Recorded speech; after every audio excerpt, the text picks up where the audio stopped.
முத்து மனசு மாறி சீதா அருணுக்கு கல்யாணம் பண்ணி வச்சா நல்லா இருக்கும்னு நீங்கள் விரும்புனீங்கன்னா இந்த சேனலுக்கு லைக் பண்ணுங்கள். வாங்க வீடியோக்குள்ளே போகலாம். முத்து சீதாவுக்கு நிறைய இடத்துல மாப்பிள்ளை தேடிட்டு அலையிறான். ஆனால் ஒன்று கூட அமையவே மாட்டேங்குது. ஜோசியர்கிட்ட கொண்டு போய் குழாட்டினோமா அருணு தான் பொருத்தமான ஜோடின்னு சொல்கிறாங்க. முத்து அதை ஒத்துக்கவே மாட்டேன்ட்டு உட்காந்துருக்குறா. ஆனால் என்னன்னு தெரியல. மீனாக இருந்துக்கிட்டு நீங்கள் அவகிட்ட என்ன மனசில் என்ன இருக்குன்னு கேட்டிங்களா இல்லையான்னு சொல்லி கேட்டேன்.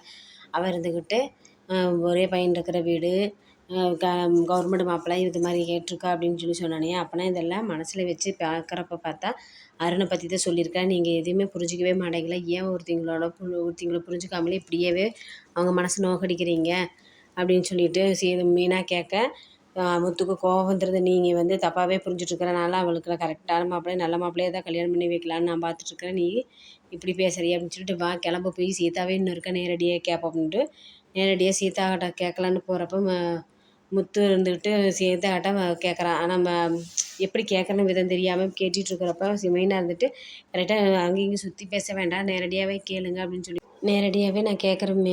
சீதா, உனக்கு அருணை பிடிச்சிருக்கா? அருணை மனசில் நினச்சி வச்சு தான் நீ என்கிட்ட பதில் சொன்னியா அப்படின்னு சொல்லி முத்து கேட்க, சீதா அமைதியாகவே இருந்துட்டு கடைசியில் ஆமாம்மா நான் அருணை மனசில் நினச்சிட்டு தான் நான் பேசினேன் அப்படின்னு சொல்லி சொன்னானியா. ரொம்பவே முத்துக்கு கோவம் வந்துடுது. சீதாவோட அம்மா இருந்துட்டு கூப்பிட எதுவுமே யாரும் என்ன என்கிட்ட பேசாதீங்க, தயவு செஞ்சு என்னை விட்டுருங்க, என்னை இவ்வளோ கேவலமாக என்னை மதிச்சிட்டிங்க அப்படின்னு சொல்லிட்டு கோவிச்சுக்கிட்டு முத்து வீட்டை விட்டு கிளம்பிடுறாரு. மீனா கூட போகாமல் சீதாவுக்கு சப்போர்ட் பண்ணிக்கிட்டு இங்கேயே நிற்கிறா. மீனாவோட அம்மா இருந்துட்டு அங்கே ஒரு மாப்பிள்ளை கோச்சிட்டு போகிறாரு, கூப்பிடு மீனா அப்படின்னு சொல்லிக்கிறாரு. இல்லைம்மா விடுமா, அவருக்கு இப்போனாச்சும் புரியட்டும் சீதாவோட மனசு. இவர் இப்படியே எல்லாரோட மனசையும் நோகடிச்சுக்கிட்டு அவரோட சந்தோஷத்தை மட்டும்தான் எதிர்பார்க்குறாரு. அதனால் அவர் கொஞ்சம் திருந்துட்டுமா விடுமா அப்படின்னு சொல்லிட்டு மீனா சொல்கிறா. சீதா, நீ எதுக்கு சீதா அழுதுகிட்டே இருக்கிற எப்போ பார்த்தாலும்? நீ கொஞ்சம் ரிலாக்ஸாக இரு. அவர் நல்லா உன்னை புரிஞ்சு அவர் அருணோடனா சேர்த்து வைப்பார், நீ கவலைப்படாத, அது நல்லா நடக்கும்னு எனக்கு மனசில் தோணுது அப்படின்ட்டு சீதாவுக்கு ஆறுதல் சொல்கிறா மீனா. ரோகிணி மாமியார் பணம் கேட்டதுனால அங்கங்கேயும் அலைஞ்சு பார்க்குறப்ப யாரும் கொடுக்க மாட்டேங்கிற. வித்யாவும் ரொம்பவே ஓவராக பேசிக்கிட்டு பணமெல்லாம் இனிமேல் தயவு செஞ்சு எங்கிட்டலாம் பணம் கேட்காது அப்படின்னு சொல்லி வித்யாவும் சொல்லிடுறா. அதெல்லாம் நினச்சி பார்த்துட்டு அழுதுகிட்டு உட்காந்துருக்கிறப்போ போய் சுருதியை கேட்குறப்போ சுருதியை தரலைன்னு சொன்னானியா. சுருதியோட அம்மாட்ட போய் பணம் கேட்க ரோகிணி அங்கே போனானியா. சுருதியோட அம்மா ரவியும் சுருதியும் அந்த வீட்டிலேருந்து கூட்டிகிட்டு வந்துடும்னு பிளான் பண்ணுறாங்க. அதுக்கு இந்த பணம் கேட்க போனதை பார்த்து வச்சு ரோகிணிகிட்ட நீ எப்படியாச்சும் அவங்க 2 பேர்த்தையும் பிரித்து எங்கள் வீட்டுக்கு கொண்டு வந்துக்கும் சேர்த்துரு, உனக்கு பணம் தரேன்னு சொல்லி பிளாக்மெயில் பண்ணானே. அவளும் பணம் தேவைங்கனால வாங்கிட்டு வந்து மாமியார்கிட்ட கொடுக்க வந்துடுறா. மாமியார் இந்த பணம் எது, என்ன கள்ள நோட்டு அடிச்சியா, திருட்டு பணமா அப்படின்னு சொல்லிட்டு கேட்குறப்ப ஏகத்தை இப்படியெல்லாம் பேசுகிறீங்க அப்படின்னா, இல்லை நீ அது மாதிரி தானே கள்ளக்கடத்தில் திருட்டு கும்பல் இவங்க கூடையெல்லாம் தானே நீ நல்லா சாகுவாசி வச்சுருக்கேன், அதுக்காக தான் சொல்கிறேன் அப்படின்ட்டு. இல்லை நான் வித்யாட்ட கடன் வாங்கணும்னு சொல்லி போய் சொல்லிடுறா.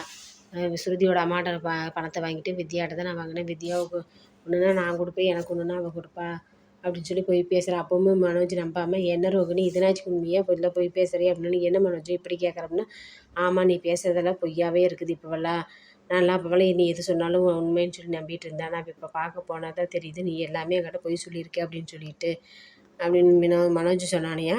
ரோகிணிக்கு ரொம்பவே கோவம் வந்துடும். தயவு செஞ்சு நீ என்கிட்ட எதுவுமே பேசாமல் இரு, உங்கள் அம்மாவுக்கு ஜாலரா போட்டுட்டு நீ உட்காந்துக்க, என்கிட்ட தயவு செஞ்சு பேசாதேன்னு சொல்லிட்டு கோவிச்சுட்டு கதவை தாழ் வச்சிட்றான். அருணோட அம்மா முத்துக்கிட்ட பேசலான்னு சொல்லிட்டு ஸ்டாண்டுக்கே போய் கேட்குறாங்க.